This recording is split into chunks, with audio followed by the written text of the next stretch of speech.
Hello and welcome back to the Evolution of Medicine News Videocast. I'm your host, James Maskell, and we are back for Charting the Convergence, our monthly segment with John Weeks. Welcome, John.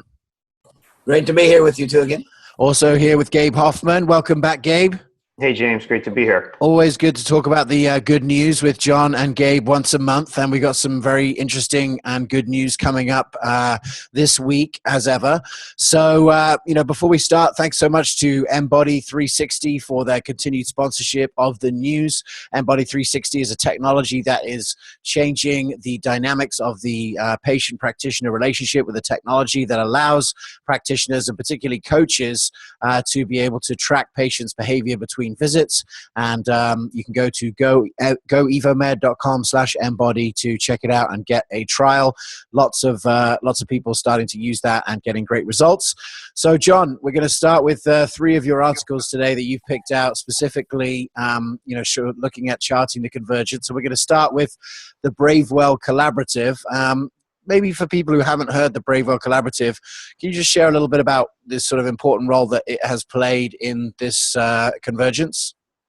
Sure. I am in a market today because they just published a book that's on their 15-year existence where they strategically invested this $30 million that they aggregated into moving the integrative medicine movement as a core lever for changing healthcare. So it was a group basically of women 55 to 65 years old, sometimes with their spouses, who viewed integrative care as valuable.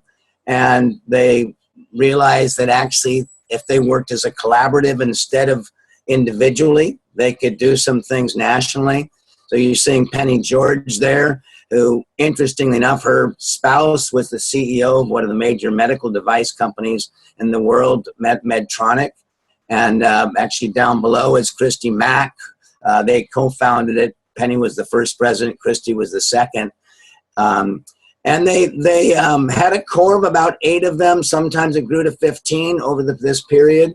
They get together and they decided on this series of investments. I don't let you maybe choose where to start, but a fascinating role of philanthropy in jump-starting the nation's dialogue around integrative medicine. Absolutely. Yeah, lots of really good things there. Let's talk a little bit about this PBS special, The New Medicine. You know, it seems like that was a pretty special effort to be able to get the word out to millions of people. They actually worked with Bill Moyers, who obviously brings in a lot of credibility and a lot of draw, just because he's had such a series of fine impacts through his various PBS specials. And actually some of them, I think back to Escape Fire too, which you're quite aware of, although it wasn't strictly a Bravewell initiative. I think there was Bravewell money that supported that movie. So it was a major public TV effort to get people to have a chance to begin to think about a different way of doing medicine, and also to inlay this integrative medicine brand, which was their interest. So, John, it seems like the strategy was to go after these big MDs in academic medical settings and not so much over the traditional professions of chiropractic, naturopathic, and acupuncture. What was the reason behind that strategy, and how well do you think it worked? So I haven't heard from them exactly. They make a point of saying that they believe that their success came from choosing their partners. On full disclosure, I've tried to raise money for this other consortium that's linked to these other fields, and I had no luck. But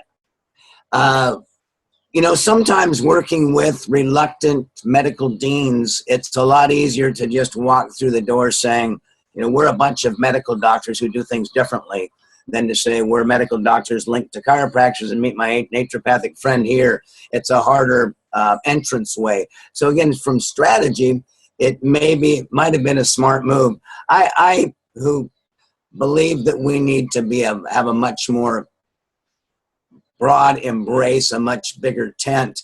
I've always wished that they had decided early on that the way to move this is to connect that high level of the academic health center with the grassroots of the consumer movement that was expressed through the development of these other fields.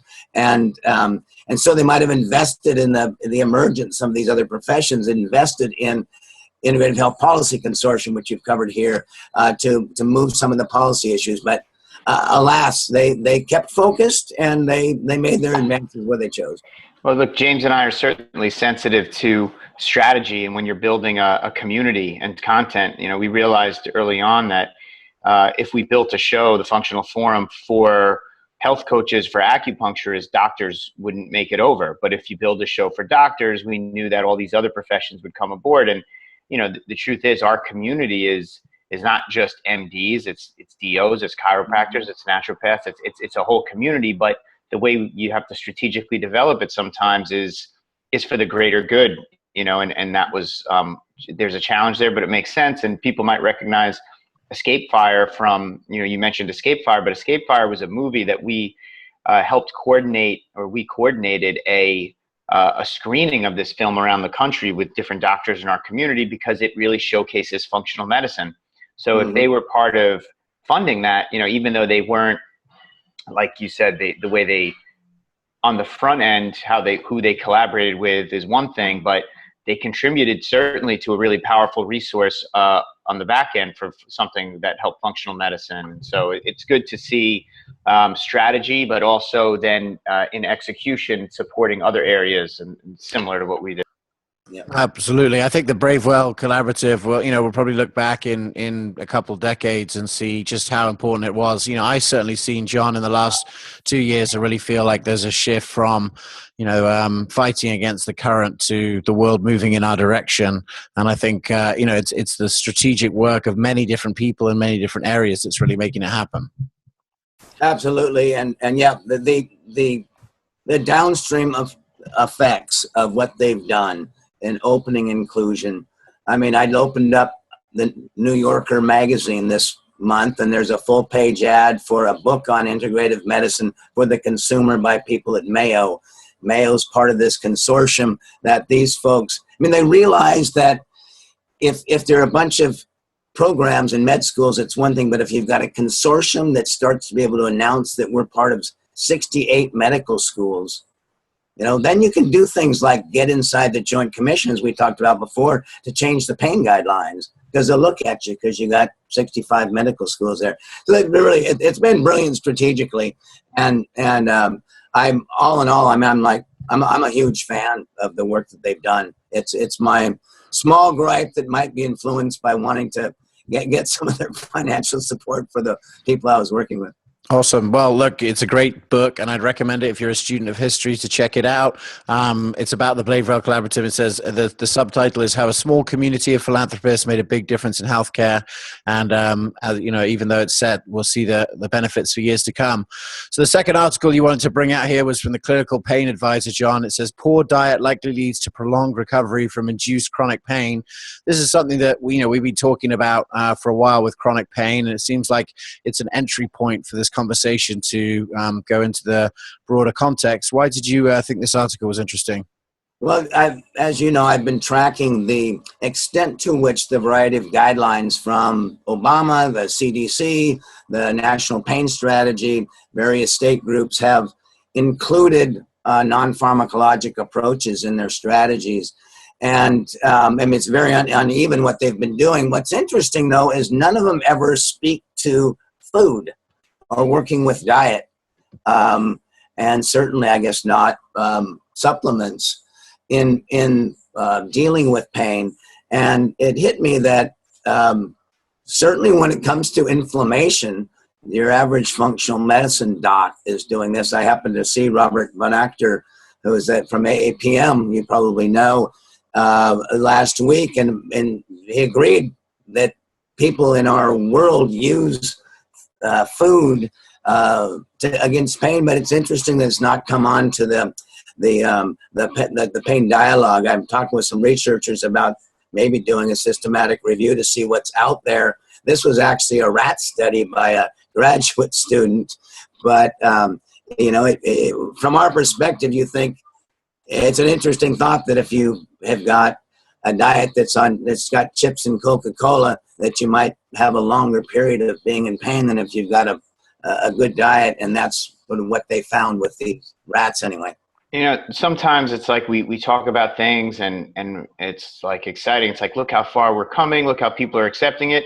And then sometimes we have conversations that just seem absurd, like the idea that, you know, no one's thought of food and pain yet in any area. Like it just, I take it for granted sometimes that it's just been a part of every dialogue and conversation around health and pain that I've seen or read about or been a part of clinically and, you know, for forever. So it's amazing that would be the case. And more, it's just obviously pain, inflammation starting in the gut, and what you eat. What you eat ends up in your gut.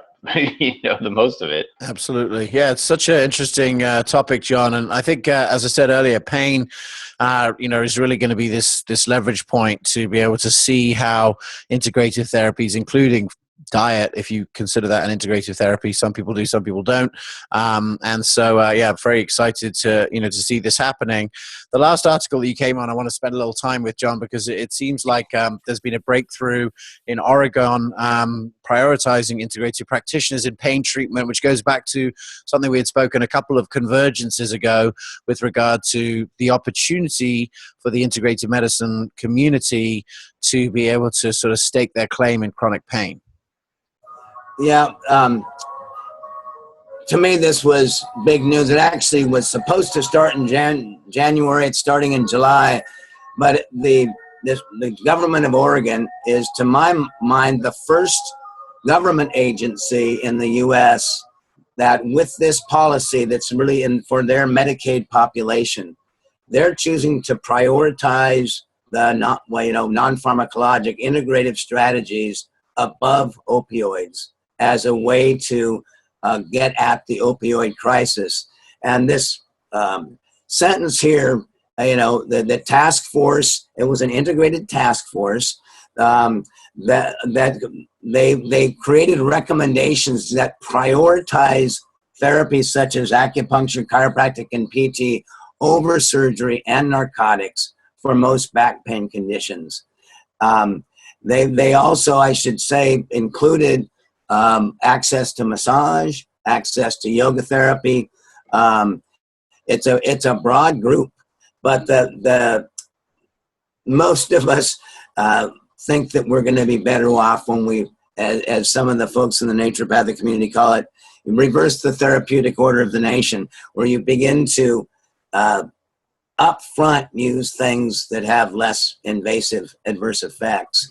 And this is a time where there's a government agency that's saying, let's change the therapeutic order. Let's prioritize these other things. Super interesting. Last week we had Razzie Berry on the podcast talking about cancer and the therapeutic order, and how, really, if we have to use lifestyle to change cancer care, for so many reasons. We have to look at, the reasons why cancer continues to increase. And, the therapeutic order, to me, seems like a tool that's going to just make its way all the way through medicine as the goals of reducing cost permeate throughout. It's at the IFM annual conference last week or a week and a half ago, one of the things that, Tom Blue gave an overview of what they were looking at. They said, look, I think that you see in every other area, you see costs coming down with the introduction of technology and genomic testing and Moore's law and all these kind of things.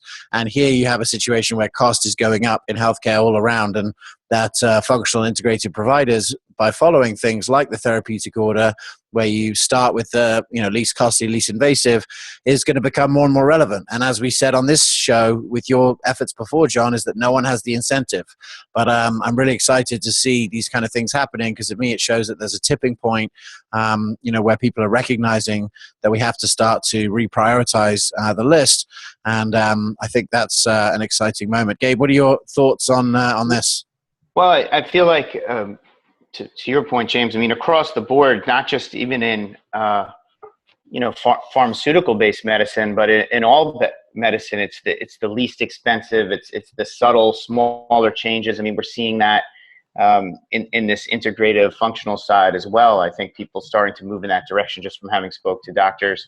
But it's, it's exciting, and it's clearly a major step forward, and it's something we've been tracking with John. The pain being a gateway, and the painkiller crisis specifically driving. Once you get to a point where people are losing lives, and they're losing their lives, through addiction, and it's so common, it's so prevalent, people do start to wake up a little bit and start to ask questions. And I think we're starting to see the end result of those questions being asked, not just by the granola holistic food person, but by the people who are saying, hey, my son's friend he's having this issue.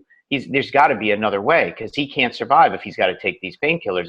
So there's been a lot of emotional pain around this specific issue, and it looks like it's really taking us to another level. In this is the silver lining, of course. Well, John, if you want to get a little bit more pain before you go, I think I heard the ice cream truck just drive by behind you.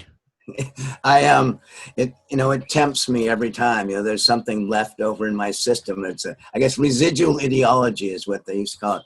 But I did want to not leave this without just sharing that what's actionable here from the history in Oregon. Looking at a couple of faces of Vern Sabo, who is a chiropractor most involved, and Laura Ocker, who was both of whom I've been in touch with around this.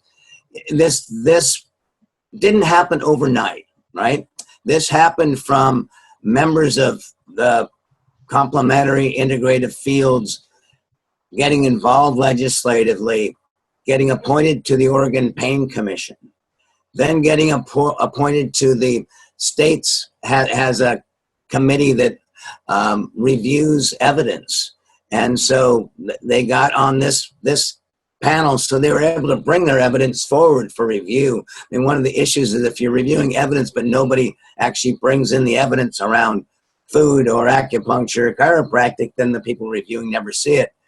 So this decision was really the result of, years of different levels of ongoing relationship building, being at the table, so they finally can say, we've got trust in you folks. This makes sense. They know they're taking risks. They know they don't know exactly what's going to happen with costs, but they're going ahead with it because of the relationships. I mention all this because every state has got pain task force and task forces or many of them do technology review committees. There are ways to get into the state's processes, and I just urge people to go to school on it, knock on some doors, and try to get involved. Absolutely. We need this kind of, we need it from both ends. We need to change the system, and I also think we need to be building the new system as well. So I really appreciate you sharing that, John, because I think it's easy for us to feel like the system doesn't change, but there are so many examples of the system changing right in front of our eyes, and it does take dedicated work over a period of time. I mean, that's how 17 states now have naturopathic medicine, and I've seen those people on the front lines, going to the state capital and trying to get it done. Yeah, and I really appreciate just the time, explaining the process of what it actually looked like for that change to come about. And there are people who dedicated time and patience. The amount of patience you need to have to work within the system is not everyone is equipped for it. Absolutely. It draws a certain type, that's for sure. I think it's something that I've looked to that. I've wished the functional medicine, the IFM would, it's looked, I know, at joining the IHPC to get involved in policy more. I'd love to see them embrace it more. And, the consortium I was just talking about, the one time they really stepped up as a group and through the clout of, they asked, okay, how many of you 68 want to sign on to a letter to the Joint Commission? 25 did. A letter with 25 signatures from 25 med schools, top med schools in the country, to the Joint Commission that accreditates hospitals. It's hard to not respond at that point. So I look forward to all of us realizing that engaging in consortium is definitely a way to make some of these changes. Absolutely. Well, John, thanks for charting the convergence once again. Since we last spoke, actually, and I'll show you this if you can see that, I have a little thing on my wrist that just says convergence on it. And I was given it by Michael Fishman at a conference that I went to. And I really feel like it's the word of the day, the word of this time in medicine, this grand convergence that's occurring where so many different things from so many different angles, genomics, cost, data, all these areas where, world is converging in our direction. And, more recently, I've just been telling people, look, I think the old strategies don't need to be the same as the new strategies because the world is moving in our direction now. And that's through the work of the Bravewell Collaborative, through your work, through, generations of people bringing down the silos. And I'm very excited, and I know Gabe is as well, to live in this next era where we will see the therapeutic order, the return of the therapeutic order. So thank you. It's actually fun to think about somebody else taking up the work you do. So I bless you with it. but it is quite, that one of the happiest signs that you see pouring through some of the regular literature is that there's signs of some humility in saying we don't know exactly how to move towards a focus on health. And it's to me, I read that and I think, my gosh, it's such an opening to all of us who have been focusing on it. So let's walk through that door. Walk through that door. We'll be walking through that door starting next week with the Royal Society of Medicine in London, and later on at many more interesting institutions all around the country. We're all working on the same team, and thanks to John Weeks for all his work. Gabe, great to be with you again, and thanks so much to Embody 360 for supporting this news video cast again. Technology is one of the areas that's causing this grand convergence. If you track people's behavior and you see what their health looks like, when you start tracking at that level, people want integrative and functional medicine. They want health creation. They don't want symptom alleviation, because symptoms doesn't make it onto your tracking device. What does are the numbers that you can change with these kind of approaches. And so I'm very excited to see that convergence going underway. This has been Charting the Convergence with John Weeks. Once a month, we look at all the areas that John brings us of this convergence in medicine towards integrative. I've been here with my partner, Gabe Hoffman. I'm James Maskell, and we'll see you next time.